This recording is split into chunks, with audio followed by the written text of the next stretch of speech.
Hello, my name is Steve Beckwith. I am a luthier and the owner of Beckwith Strings here in Grafton, Massachusetts. And I am pleased to be part of the ValleyCAST Virtual Art and Music Makers Festival. And I'm so happy that they asked me to show you how I make my instruments, such as guitars, ukuleles, mandolins, and other stringed instruments. The video that you're going to be seeing will take you through the process that I use for turning wood, such as what we got in here, and creating a fine instrument that in turn will be used to create more art by the musicians who purchase them from me. I hope you enjoy this video. If you have any questions, you can email me at info@beckwithstrings.com. Feel free to visit my website, www.beckwithstrings.com. Enjoy. The number one question I usually get would be, what types of woods are you using? Well, I use spruce on my tops. This happens to be Sitka spruce.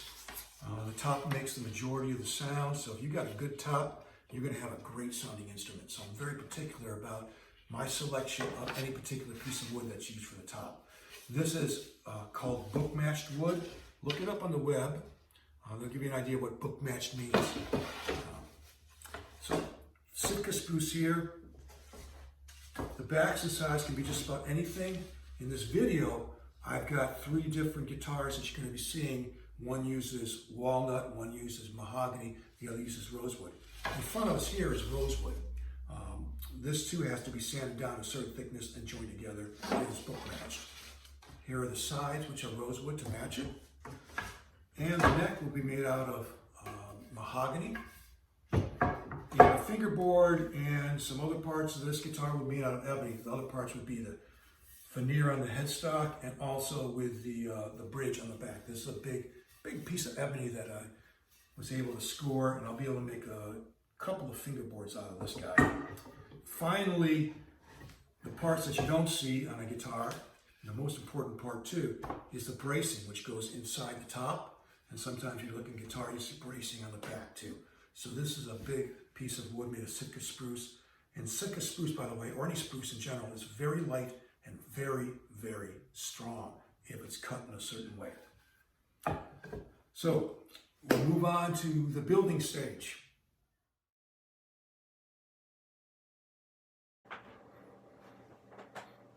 I'll be using a drum sander to thin the sides, the backs, and the tops to their final working thicknesses. It's just a long cylinder with sandpaper that's attached to it, wrapped around it, that is disposable. Once it wears out, I put a new one on there. Here I'm showing you the surface of one of the halves of the back, and I'll take the backs down to about 1/10 of an inch. And here you've got the next step that I have to do after doing the sanding down. You'll see that it's got little spaces in there where it's supposed to be when I'm going to join it together. I have to smooth those out and make that joint very, very tight. And you'll see the process that I'm using next. Here I'm going to take and get it halfway started with a shooting board and a plane.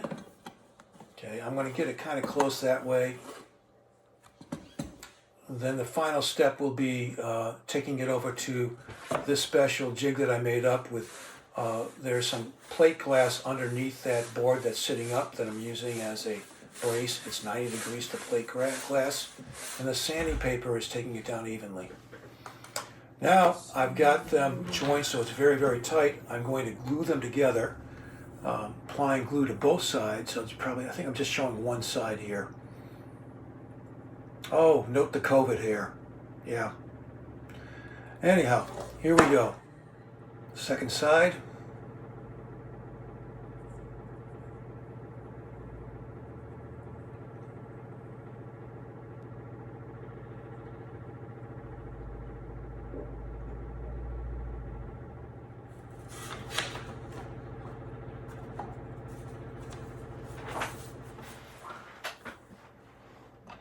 Now I'm going to weight this down because I'm going to be squeezing these two sides together, and they have a tendency to tent upwards. And the way I squeeze them together is I've got some wedges. You can see I'm hammering into place here. and that's going to hold those edges nice and tight together. Very simple procedure.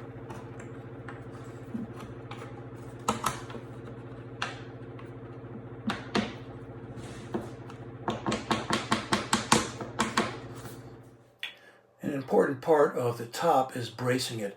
I'm going to go through the steps that I do to brace the top, just a few braces right here, so you get a feel for what I have to do. I've already got the glue on these braces, and now I'm just going to clamp them in place.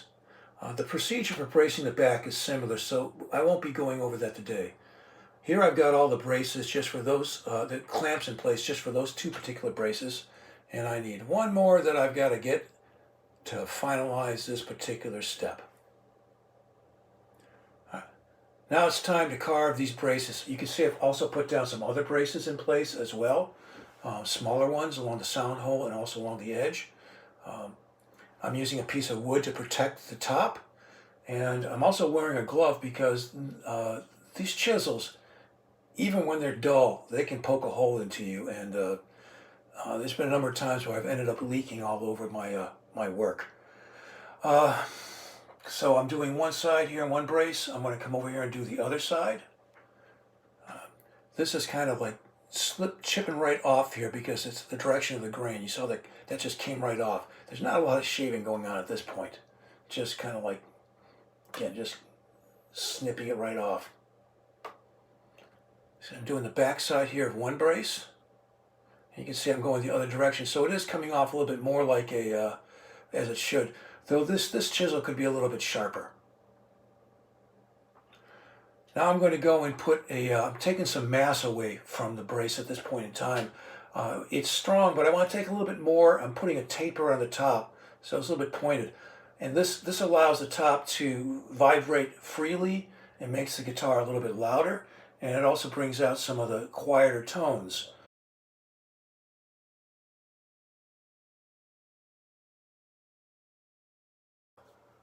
Using the drum sander, I took the sides down to a thickness of just under 1/10 of an inch.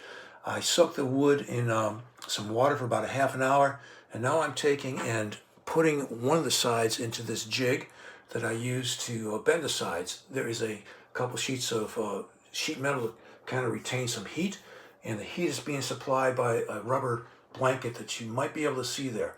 Now I'm going to press everything into place. And the combination of the wet wood and the heat provide a little bit of steam, which makes it easy to bend, especially in some tight turns, where you'll see this later on with the cutaway. Parts of this is very slow. This part goes very, very quickly here. When I do the cutaway, I have to take a little bit more time and be very careful with it so it doesn't crack. This all takes about a half an hour to do. After the sides have been in the jig for about a half an hour, they will be pulled and put into a jig where it will cool and dry out and sit there for a day. And then eventually I will go and put and glue them to a head block and a tail block. The sides are in the mold. They've been glued to the head and tail block. And now I'm going to install Kerf lining. This is used to give a gluing surface to both the back and the top. The edge of the top alone is not enough to hold it. It's a Kerf, which means it's got little cuts in it. It makes it very flexible and very easy to bend. And here you can see I'm using these tiny spring clamps. Gee, I've got a lot of them. It probably takes about 30 or 40 of them to get this all done. Here it is. It's completed right here.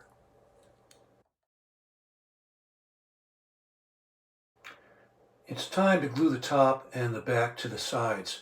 Putting some glue down here. Then I'll flip it over and get it on the top. Now I'm going to be clamping the top in place. I did cut out a couple notches into the kerf on the top side of the rim to accommodate the X braces that will be sticking through it all the way to the edge of the sides. The back will be glued on in a very similar manner, so I'm not going to be showing that because of the time constraints on this video.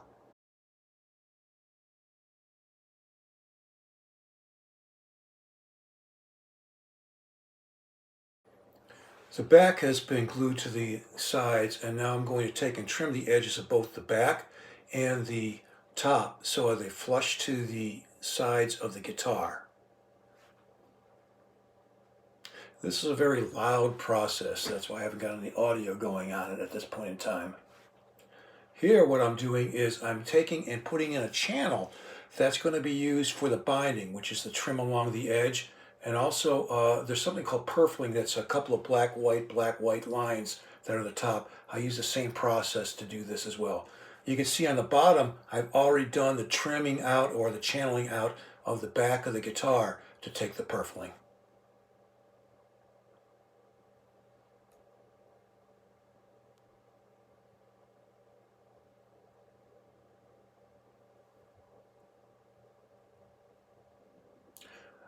I'm now laying in the purfling at this point in time. If you can see, I've got not only the binding, I've got the purfling right next to it, and I've got to squeeze that in place. Now I'm going to take a, well, you can see what I've got down here. I'm going to give you a close-up look. There you go. And next thing I'm going to do is I'm going to start taping that in place. This is very heavy-duty tape. It works really well. It's heavier than most of your masking tape. I've pretty much got this all taped in now on one side, and then I'm going to, when I get through with this, I'm going to do the other side of the guitar, the top, and once that's completed, the entire body will be finished.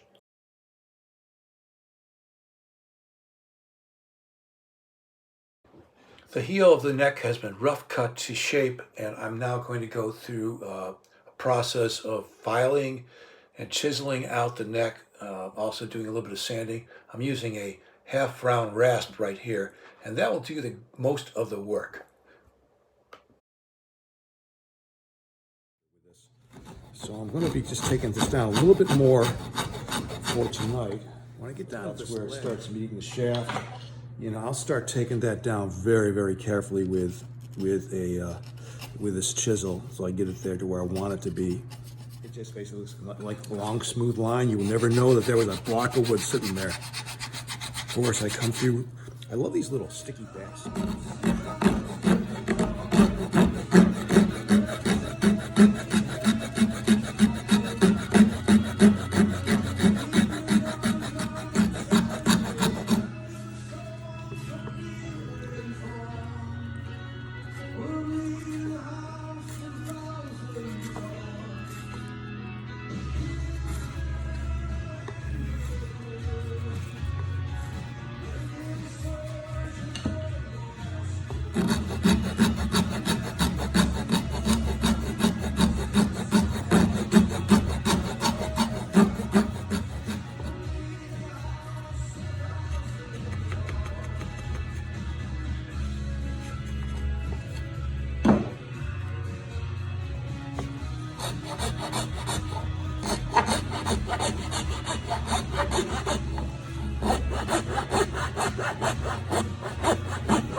This is pretty relaxing work for me. I like to listen to the radio. There's WUMB in the background. It gives you a feel of what the relaxing process is like here for me, and it's work that I really enjoy. So we'll be moving on to other parts of the project now.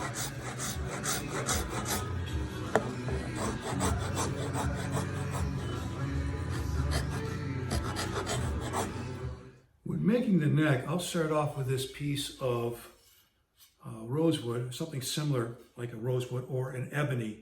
And what I will do is I will put into it cuts that will take the frets. If you take a look down here, just put some cuts through there. And I've got a special saw blade and a table saw that I do it with in conjunction with this particular jig. And if you can see those little cuts right through there, those little notches, that helps me align up the wood to the saw blade to have an exact position. And I'm going to be going over that in a video in a few minutes. After I get through cutting out the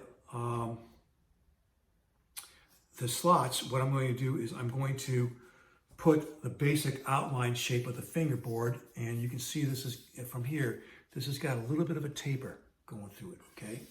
So that's going to be lying down right on top of that, and it will be cut out to this shape right through here.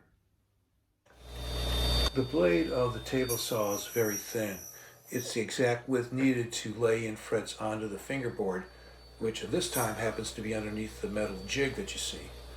Now the metal jig with those notches you saw earlier fit into a peg that's on the wooden cross beam there that's helping me push the whole assembly through evenly. When I get through with one cut, I move it down to the next notch and I push it through again and cut another fret slot. Here's the progress that we made so far.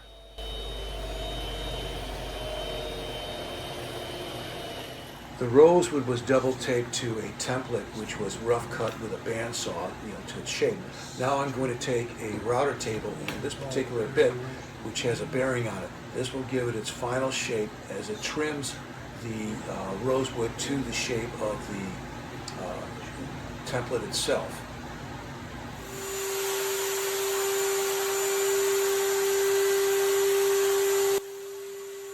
So you can see where I'm cutting through here. The template is being the guide, and the router itself is just trimming off the excess. The trimmed fingerboard now needs to have a radius put on its surface, a curved surface. I'm using some sandpaper, various grades of it, with a piece of wood that has a curve in it itself, which is the exact shape that I need. I'll start with a very, very rough sandpaper, and I will take it down through about 10 or 12 grades of sandpaper and give it a very fine polish once I'm through.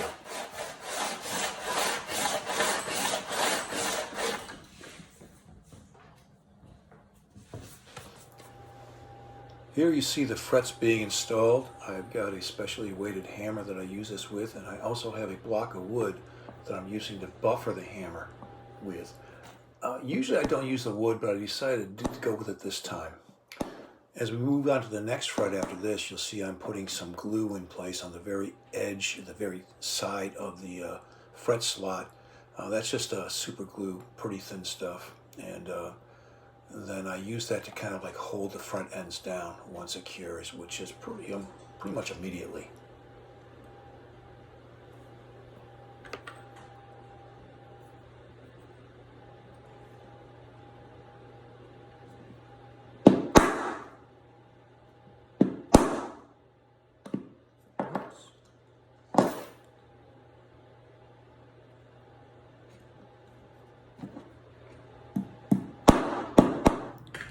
The fingerboard has been fully fretted, and now it's time to glue it to the neck.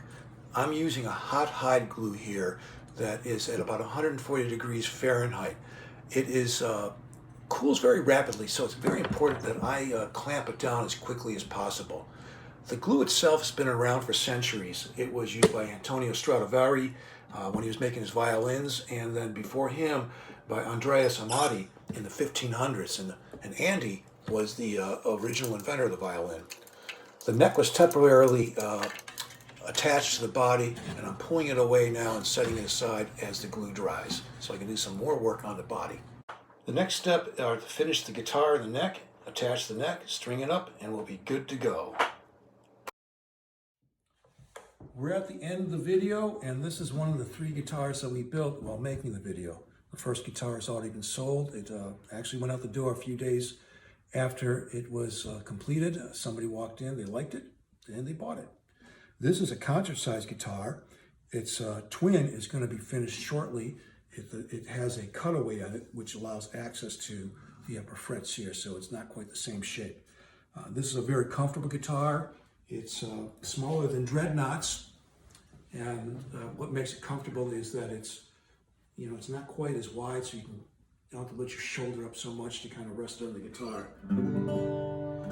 It has a nice voice, so let's just go ahead and see what it sounds like.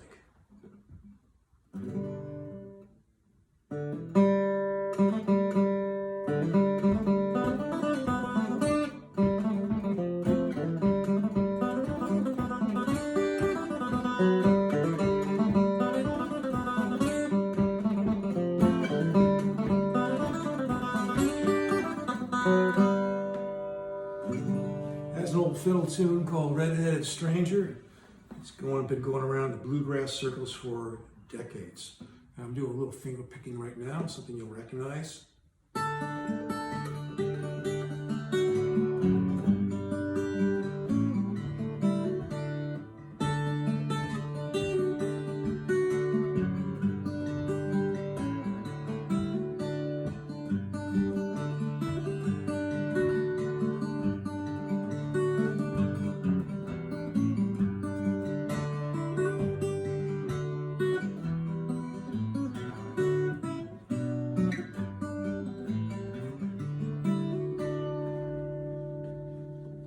Now, this guitar also has some great upper voice here. The highs are very nice.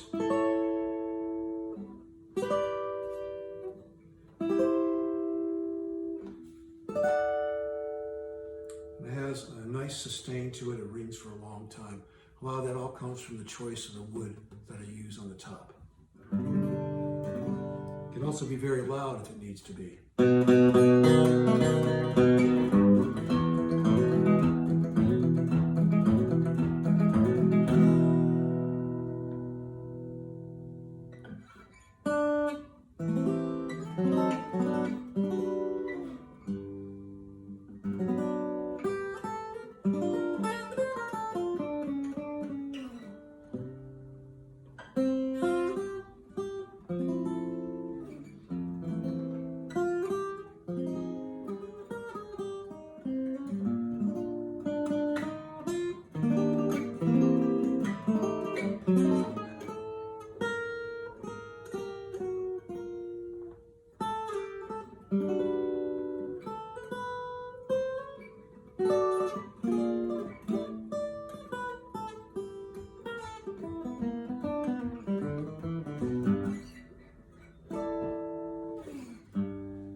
Thank you for watching the video.